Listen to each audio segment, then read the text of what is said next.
I worked on the Van Buren project probably for about 3 or 4 years. Well, Van Buren was Black Isle's attempt at making the Fallout 3 game. There were 2 stages of that process. There was a concept period of Van Buren that lasted for the 3 or 4 years that I was working on it. When I left Interplay and became one of the founders of Obsidian, the staff that remained at Black Isle continued on Van Buren for I think about 8 months to a year. I'm not sure of the exact time frame there. When I was working on it, the goals of that title were I had always recognized that the biggest group of adversaries that you're likely to face that have the chance to really mess up the world is another player adventuring party. So part of the focus for Van Buren was I wanted the player to have a series of rivals in the game that weren't necessarily an enemy. They were someone you were competing against with different goals. They weren't necessarily evil.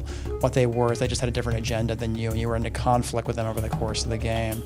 Also, there were a lot of cool elements that I'd always loved about Fallout, and I wanted to expand upon in Van Buren, and some of those design documents are still floating up on the internet.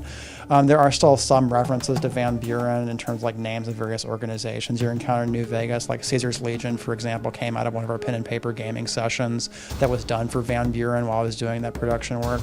All that stuff, you'll see little trademarks of that in New Vegas, but the context is much different than their original conception.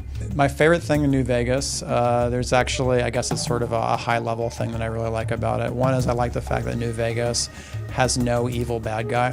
What they do is it sort of puts the player into a situation, and then the player decides what faction they believe in based on their philosophy and the actual repercussions of their philosophy in the environment. Like, for example, NCR, very democratic, seem like the good guys, but when you go around the wasteland, you sort of see all the after effects of what they're trying to do, and it sort of makes you question whether they're really the right thing for the wasteland or not.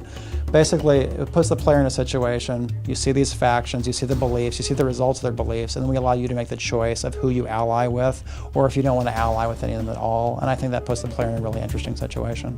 So I worked on Fallout 2, and I designed a location called New Reno as one of the areas in Fallout 2. What I learned from that experience is that what you want to do when you're designing areas for the campaigns like Fallout is you want to make sure that no matter what the character build or how they've constructed their character, you want the actual environment to react to it, and you also want to make sure there's plenty of quests and ways to solve those quests that complement your character's build. So I guess in terms of the New Reno design, we actually try to make sure those elements are present in the area designs for Fallout New Vegas. In terms of dialogue systems for role-playing games, I've often found that the way you want to design your dialogue system depends very much on the franchise. Like, all the mechanics associated with a Star Wars dialogue system, for example, very much has to incorporate light side and dark side elements into that conversation, and the morality and threading that conversation has to be very light side and dark side, because that's the nature of the campaign setting, that's the nature of the universe.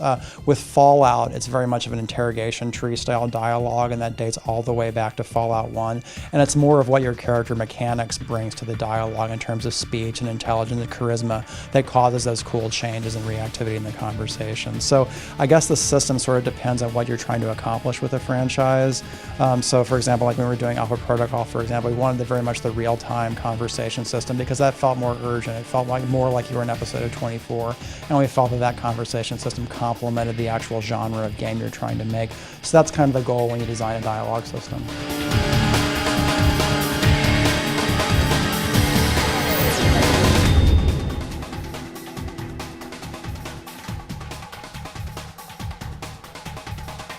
Was Van Buren named after the mustache or the president? The president. Van Buren was named after the president.